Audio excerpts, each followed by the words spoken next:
Regardons le traitement comptable du crédit bail immobilier. Le traitement comptable est plutôt simple et il n'y a pas de grosses difficultés. Le crédit bail immobilier, c'est-à-dire qu'il ne concerne pas un bien immeuble, c'est-à-dire un bien qui peut... Le crédit bail immobilier ne concerne que des biens qui peuvent bouger. Donc ici, on utilisera le compte 612.2. Ce compte 612.2, ça sera le compte de charge. On pourra avoir de la TVA déductible, bien sûr. Et enfin, on retrouvera un autre compte, puisque au début du contrat, souvent, une part de caution ou un montant de caution est réclamé par le loueur. Et là, on l'enregistrera en 275, c'est un compte d'IMO, qu'on retrouve en actif immobilisé. Donc le compte 275, c'est un actifi, en dessous des actifis en fait. Et donc le 275 qui concernera les dépôts et les cautionnements qui sont versés au loueur. Et donc, votre enregistrement est plutôt simple puisque vous aurez la sortie de trésorerie et la création du compte de dépôt. C'est une créance finalement, sur IMO, puisque ici elle concerne bien sûr la location. Location. Alors, paiement de l'échéance. Le paiement de l'échéance, aucune difficulté, vous effectuez votre enregistrement de charge en 612.2, la TVA si elle est déductible. Si bien sûr ça concerne un bien non déductible, par exemple le véhicule de tourisme, ici la TVA n'est pas déductible, donc on enregistrera le 612.2 totalement en TTC. En fin d'exercice, il faudra se positionner et bien sûr vérifier qu'on respecte le principe d'indépendance des exercices.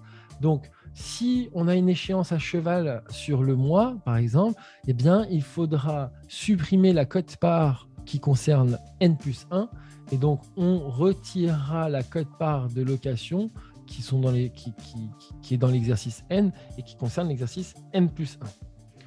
Donc, on retirera avec le 486 et la diminution du 612 la quote-part qui concernerait N+1. Vous avez des contrats qui sont payés tous les 3 mois et des contrats qui sont payés tous les ans. Bon, c'est libre. Donc, en fonction de la situation, il faudra retirer la période de l'exercice N+1 ou la charge qui concerne la période de l'exercice N+1.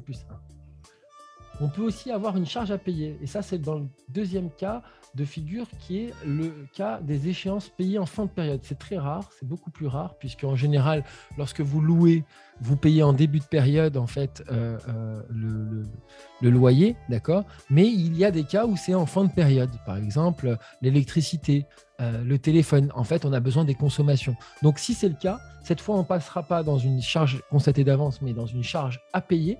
Et là, dans ce cas-là, il faudra intégrer la charge qui n'est pas encore parvenue au 31 décembre, qui ne concerne pas l'exercice, qui n'est pas datée de l'exercice N, d'accord, et l'intégrer dans l'exercice N, puisque concrètement, elle concerne l'exercice N. Donc, par exemple, je dis une bêtise, mais je reçois l'échéance du T4 2021 le 2 janvier, elle est datée du 2 janvier 2022.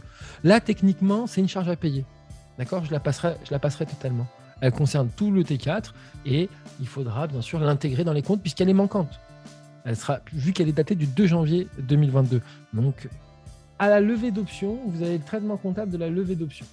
Donc, le traitement comptable de la levée d'option d'achat, c'est à la fin du contrat, j'arrive au terme et donc lorsque j'arrive au terme, en fait, le loueur peut décider de garder le bien contre le paiement d'une option d'achat ou il peut décider de ne pas garder le bien et de rendre le bien tout simplement. Donc cette option, en fait, si elle est levée, constituera le nouveau prix d'acquisition du bien. D'accord ? Donc ce coût de l'option sera le nouveau prix d'acquisition du bien.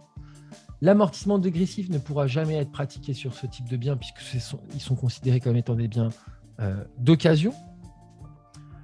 L'enregistrement de l'acquisition se fait comme d'habitude, sauf que, attention, n'oubliez pas qu'il faudra dégoupiller le dépôt et cautionnement. En général, c'est dégoupillé à ce moment-là. D'accord ? N'oubliez pas qu'il faudra dégoupiller le dépôt et cautionnement, et en général, c'est dégoupillé à ce moment-là. Et ça veut dire quoi ? Ça veut dire que ça viendra diminuer le montant que j'ai à payer, en fait. Imaginons que la levée d'option, c'est 10 000 €. La TVA qui concerne cette levée, c'est 2 000 €. Et j'avais fait 5 000 € de caution. Donc, ici, je vais avoir plus que 7 000 € à payer. Donc ça, c'est bien le moment de l'acquisition en option d'achat du bien après avoir fait le contrat de crédit bail. Levée d'option. En fait, la levée d'option, c'est quoi? Il faut bien comprendre que le crédit bail, en fait, c'est une location qui va avoir une durée qui va être fixée. En général, pour que je vous donne une bêtise, un ordre d'idée, c'est 3, 5 ans, 10 ans. D'accord? Donc, je loue par exemple une voiture pendant 3 ans. Finalement, c'est du crédit bail avec une option d'achat. Cette location, c'est 400 €. C'est une super voiture, 400 € par mois. Et à la fin du contrat, on me proposera de le racheter. D'accord?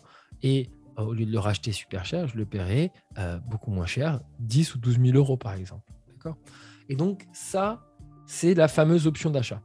Cette option d'achat, elle est offerte, proposée dès le début du contrat. Elle est définie dès le début du contrat. Dès le début du contrat, je sais quel est le prix d'achat. Et moi, en fonction de ma vie, en fonction de si je suis intéressé ou j'ai envie de garder le bien parce que je m'y suis accroché ou pas, je décide ou non de le restituer. Cette restitution, si l'entreprise décide de le conserver, eh bien, ça rentre dans mon actif et là, je procède à une acquisition.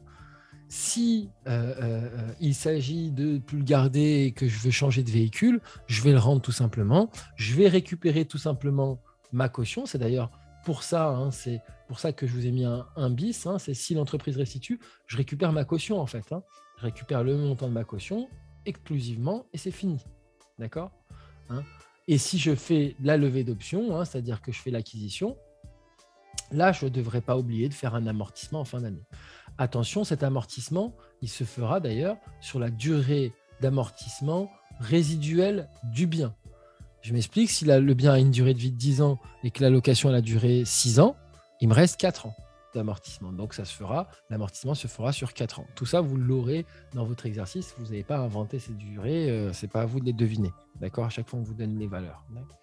Donc, dans le contrat de crédit bail, lorsque votre contrat de crédit bail est défini, toutes les caractéristiques, en général, sont définies, c'est-à-dire le prix de la levée d'option qui ne changera pas, le prix du loyer qui ne changera pas, la durée qui ne changera pas.